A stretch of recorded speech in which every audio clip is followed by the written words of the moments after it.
শহীদ Zia football টুর্নামেন্টের আজকের শুভ উদ্বোধন ইতিমধ্যেই সম্পন্ন হয়েছে। নিঃসন্দেহে এটি একটি ভালো উদ্যোগ। আজকের এই ফুটবল খেলার সম্মানিত সভাপতি সাহেব এখানে উপস্থিত রয়েছে, ফুলবাড়ী ইউনিয়ন বিএনপির সাধারণ সম্পাদক, বিশিষ্ট ব্যবসায়ী এবং আমাদের খুব কাছের একজন মানুষ রফিক সহ আমাদের সঙ্গে উপস্থিত দলীয় নেতৃবৃন্দ, বিশেষ করে আমার বিএনপির দপ্তর সম্পাদক সাজু ভাই, এই এলাকারই কৃতি সন্তান আমার শাহ আলম ভাই, স্বেচ্ছাসেবক দলের আহ্বায়ক মহিউদ্দিন রিপন আছে, এখানে আমাদের সঙ্গে মোনায়েম মুন্না রয়েছে, মৎস্যজীবী দলের সাধারণ সম্পাদক সহ দলীয় নেতৃবৃন্দ এবং উপস্থিত খেলোয়াড় ভাইয়েরা, সবাইকে আমি আমার প্রাণপ্রিয় সংগঠন বাংলাদেশের জাতীয়তাবাদী দল বিএনপি উপজেলা শাখার পক্ষ থেকে সবাইকে অভিনন্দন এবং সালাম। আসসালামু আলাইকুম। প্রিয় ভাইয়েরা আমার, নিঃসন্দেহে ক্রীড়া আলাদা একটা শক্তি, মনের এবং শারীরিক দিক থেকে অত্যন্ত ভালো একটি জিনিস।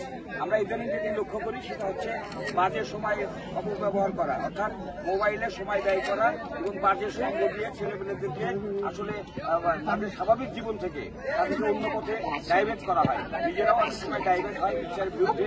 তো সেগুলো থেকে যে ধরনের খেলাধুলা, এই কৃষ্টি কালচারগুলো, এটা আমাদের সমাজে একটা প্রচলিত নিয়ম। ফুটবলটা একটা জনপ্রিয় খেলা।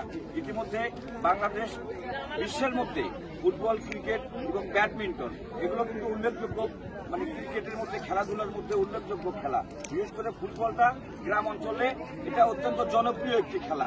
তো আমরা চাই এই কৃষ্টি কালচারগুলো আমাদের মধ্যে সমাজে অব্যাহত থাক। আমরা আগামী দিনে এই সমস্ত খেলাধুলার জন্য আমরা আমাদের প্রচেষ্টা অব্যাহত রাখবো। পাশাপাশি যারা যুবক ভাইয়েরা আছে তাদের সহযোগিতা নিয়ে যাতে করে যুবক শ্রেণীর ছেলেপেলেরা ভালো থাকে এবং সমাজে তারা অবদান রাখতে পারে, এলাকার মানুষের জন্য, পরিবারের জন্য অবদান রাখতে পারে, এই ধরনের খেলাধুলার আয়োজন করলে সেই খেলাগুলোতে আমরা অংশগ্রহণ করব এবং আমরা আন্তরিকভাবে সহযোগিতা করব।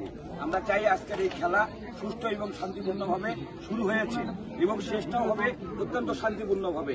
আমরা কেউ কারোর সঙ্গে কোনো দ্বন্দ্বে জড়াবো না। ছোট মোটো ভুল ত্রুটিকে কেন্দ্র করে আমরা বিচ্ছিন্ন কোনো ঘটনার কেউ শিকার হব না কিংবা ঘটাতে কাউকে সুযোগও দেব না। শান্তিপূর্ণভাবে আমরা খেলাটা শেষ করতে চাই। সবাই স্বতঃস্ফূর্তভাবে এই খেলা শেষ না হওয়া পর্যন্ত সবাই উপস্থিত থাকে। আমরা আমাদের উৎসাহ যেটুকু সহযোগিতা আমরা সেটি করে যাব এবং আগামী দিনে এই সমস্ত খেলাধুলা আরো যাতে করে বেশি করে আয়োজন করা যায় সে ব্যাপারে তোমরা আমাদের সঙ্গে সহযোগিতা চাইলে আমরা সেই ক্ষেত্রে তোমাদেরকে আন্তরিকভাবে সব দিক থেকে আমরা সহযোগিতা করার চেষ্টা করব। সবাই ভালো থাকবে, সুস্থ থাকবে। ধন্যবাদ। প্লেয়ারগুলো দাঁড়াও, তোমরা কি দাঁড়াও।